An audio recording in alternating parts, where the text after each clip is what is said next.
કે અમુક મંત્રીઓને રિપીટ કરવામાં આવશે, યથાવત રાખવામાં આવશે, પણ અત્યારે એ તમામ મંત્રીઓના રાજીનામા લઈ લેવામાં આવ્યા છે અને સૌથી પહેલી પહેલ એ ગુજરાત ભારતીય જનતા પાર્ટીના પ્રદેશ અધ્યક્ષ જગદીશ વિશ્વકર્માએ કરી છે। મુખ્યમંત્રી સિવાય તમામ મંત્રીઓના રાજીનામા લેવાયા છે। સૌપ્રથમ રાજીનામું જગદીશ વિશ્વકર્માએ આપ્યું છે। મુખ્યમંત્રી હવે એક પત્ર રાજ્યપાલને સોંપવાના છે।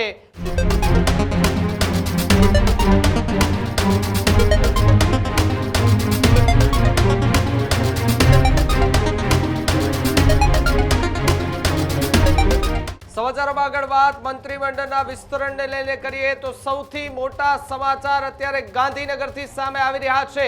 ગુજરાતના રાજકારણના સૌથી મોટા સમાચાર અત્યારે ન્યૂઝરૂમની ટીવી સ્ક્રીન પર આપને દેખાઈ રહ્યા છે। મુખ્યમંત્રી સિવાય તમામ મંત્રીઓના રાજીનામા લેવાયા છે। પ્રદેશ પ્રમુખ જગદીશ વિશ્વકર્માની સૂચનાથી રાજીનામા લેવાયા છે।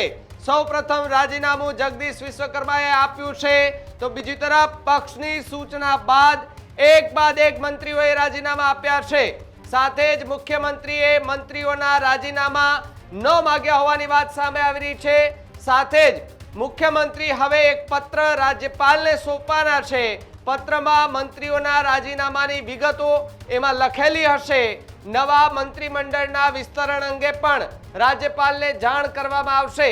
એટલે જ આ ગુજરાતના રાજકારણના સૌથી મોટા સમાચાર કે જ્યાં સીએમ ભૂપેન્દ્ર પટેલ સિવાય તમામે તમામ મંત્રીઓએ એ રાજીનામા આપ્યા છે। અને એવી પણ વાત હતી કે ભૂપેન્દ્ર પટેલ કે એના કહેવાથી એ રાજીનામા લેવાયા છે, પરંતુ અત્યારે વાત કે પ્રદેશ અધ્યક્ષના કહેવાથી એ રાજીનામા લેવાયા છે। મારી સાથે કૃણાલ જોડાયા છે। કૃણાલ, જે રીતે ગાંધીનગરની અંદર ખૂબ મોટી હિલચાલ જોવા મળી રહી છે, તૈયારીઓ પણ હવે આખરી તોપ આપી દેવામાં આવી છે, પરંતુ રાજીનામાની અત્યારે ચર્ચા ખૂબ થઈ રહી છે મંત્રીઓના। બિલકુલ, જે રીતના એ નવા મંત્રીમંડળના વિસ્તરણની ચર્ચાઓ હતી કે અમુક મંત્રીઓ છે તેમને યથાવત રાખવામાં આવશે, અમુકને પ્રમોશન આપવામાં આવશે, પણ જ્યારે એ મુખ્યમંત્રી નિવાસ સ્થાને એ તમામ મંત્રીઓની બેઠક બોલાવવામાં આવી। આ બેઠક પૂર્ણ થતાની સાથે જ જે પત્ર હતો એ પત્ર એ ફોર્મના રૂપમાં તૈયાર રાખવામાં આવ્યો હતો અને સૌથી પહેલાં રાજીનામું એ ગુજરાત સરકારના કેબિનેટ મંત્રી અને ભારતીય જનતા પાર્ટીના પ્રદેશ પ્રમુખ એ જગદીશ વિશ્વકર્માએ સૌથી પહેલાં રાજીનામું સોંપ્યું અને ત્યારબાદ એ તેમને તમામ મંત્રીઓને કહ્યું કે રાજીનામું આપો।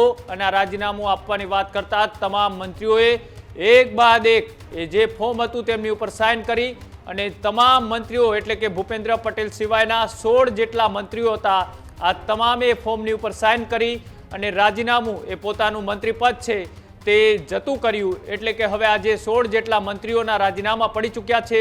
અત્યારે માત્ર એ ભૂપેન્દ્ર પટેલ કે જેઓ રાજ્યના મુખ્યમંત્રી છે અને તેઓ એક યથાવત છે। અત્યારે જે રીતના સમાચાર મળી રહ્યા છે તે પ્રમાણે હવે આજે મુખ્યમંત્રી ભૂપેન્દ્ર પટેલ છે તે રાજ્યના રાજ્યપાલને મળશે। રાજ્યપાલને આ તમામ એ જે મંત્રીઓનું રાજીનામાનું લિસ્ટ છે એ તેમને સોંપશે અને જે અટકળો તે જ બની હતી કે અમુક મંત્રીઓને રિપીટ કરવામાં આવશે, યથાવત રાખવામાં આવશે, પણ અત્યારે એ તમામ મંત્રીઓના રાજીનામા લઈ લેવામાં આવ્યા છે અને સૌથી પહેલી પહેલ એ ગુજરાત ભારતીય જનતા પાર્ટીના પ્રદેશ અધ્યક્ષ જગદીશ વિશ્વકર્માએ કરી છે અને ત્યારબાદ એક બાદ એક એ મંત્રીઓના રાજીનામા પડ્યા। આજે અટકળો ચાલતી હતી આખા દિવસથી કે ક્યારે રાજીનામા લેવામાં આવશે, ક્યારે નવા મંત્રીઓના નામની જાહેરાત કરવામાં આવશે। તેની વચ્ચે જે 8 વાગ્યાના સમયની સૌ કોઈ રાહ જોઈ રહ્યું હતું કે 8 વાગે જે તમામ ધારાસભ્યોની એ રાષ્ટ્રીય નેતા જેપી નડ્ડાની અધ્યક્ષતામાં જે બેઠક મળવાની છે, આ બેઠકની અંદર એ તમામ મંત્રીઓના રાજીનામા લઈ લેવામાં આવે। ત્યારબાદ 9 વાગે એ મુખ્યમંત્રી છે રાજ્યપાલને મળે ત્યારે એને આ મંત્રીઓના રાજીનામા સોંપે અને નવા મંત્રીઓ છે તેમના લિસ્ટની પણ પદગ્રહણ સમારોહની તેમને જાણકારી આપે। પણ તે પહેલાં જ જ્યારે રાજ્યના મુખ્યમંત્રી એ મહારાષ્ટ્રનો પ્રવાસ પૂર્ણ કરીને આવ્યા ત્યારથી આ જે બેઠક મળી અને બેઠકમાં જ રાજીનામા લઈ લેવામાં આવ્યા। એટલે કે હવે જોવાનું એ છે કે જે ચર્ચાઓ હતી કે જે 6 જેટલા મંત્રીઓ છે તેમને રિપીટ કરવામાં આવે, હવે તેમને ફરીથી એ આવતીકાલે એ પોતાનો મંત્રીપદ તરીકે રિપીટ કરવામાં આવે છે, પ્રમોશન કરવામાં આવે છે કે પછી તેમની જગ્યાએ પણ એ નવા ચહેરાઓને મંત્રીપદ તરીકે એ પ્રમોટ કરવામાં આવે છે। અને સાથે જ મહત્વની વાત એ કે જે રીતના એ ભારતીય જનતા પાર્ટી એ કંઈક નવું કરવામાં માહિર માનવામાં આવે છે, દર વખતે જે રીતના એ સમાચારોથી લઈ અને અખબારોની અંદર જે કુતૂહલ સર્જાયેલું હોય છે કે આ મંત્રીઓને સ્થાન આપવામાં આવશે, આમનું પત્તું કપાશે, પણ અત્યારે એ તમામ મંત્રીઓના એ રાજીનામા લઈ લેવામાં આવ્યા છે. કોઈ પણ વ્યક્તિને પદ ઉપર યથાવત નથી રાખવામાં આવ્યા. હવે જે નવા મંત્રીમંડળનું વિસ્તરણ આવતીકાલે એ 11:30 કલાકે થવાનું છે, તેમાંથી અત્યારે જે ભૂપેન્દ્ર પટેલ એ 2.0 સરકારના જે મંત્રીઓ હતા તેમાંના કયા કયા મંત્રીઓને ફરીથી રિપીટ કરવામાં આવે છે, અને સાથે જ વાત કરવામાં આવે તો જે રીતના એ આવતીકાલે નવા મંત્રીમંડળનું વિસ્તરણ થવાનું છે તેને લઈ સચિવાલયની અંદર પણ એ દોડધામ મચી ગઈ છે. એ ઓફિસોની ફાળવણીની વાત હોય, એ નવા મંત્રીઓની ગાડીઓ આપવાની વાત હોય, તેમના પ્રોટોકોલની વાત હોય, સુવિધાઓની વાત હોય, આ તમામને લઈ અત્યારે આરએનબી વિભાગ છે તે પણ અત્યારે સતર્કતાથી દોડધામની અંદર લાગી ગયો છે. કેમ કે વ્યવસ્થાના ભાગરૂપે એ આવતીકાલે એ ગુજરાત સરકારના નવા મંત્રીઓ જે શપથ લેવાના છે તેમની સાથે સાથે તેમને એ પોર્ટફોલિયો પણ સોંપવામાં આવશે, અને પોર્ટફોલિયો સોંપતાની સાથે જ તેમને ઓફિસ, ગાડી સહિતની જે સુવિધાઓ હોય છે, બંગલા, આ તમામની અત્યારે ફાળવણીના ભાગરૂપે તૈયારીઓ ચાલુ થઈ ગઈ છે.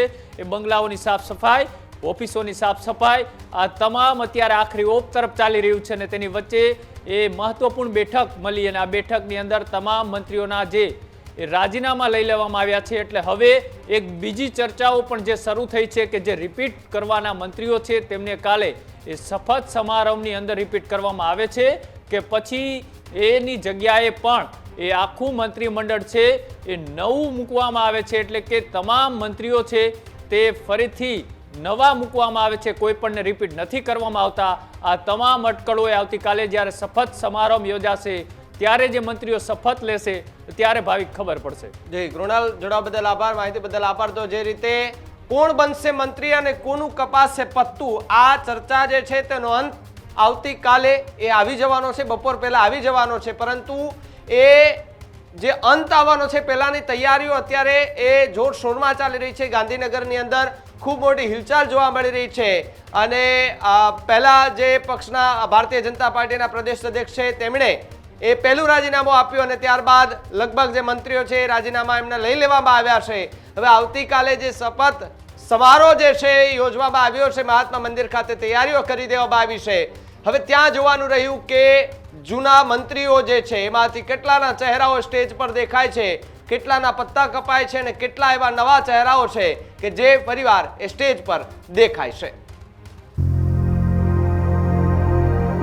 Healthy life is very important, पर टेस्टी लाइफ भी तो जरूरी है ना boss.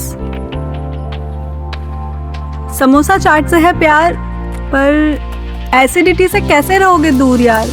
Wait, we have a 3-step solution.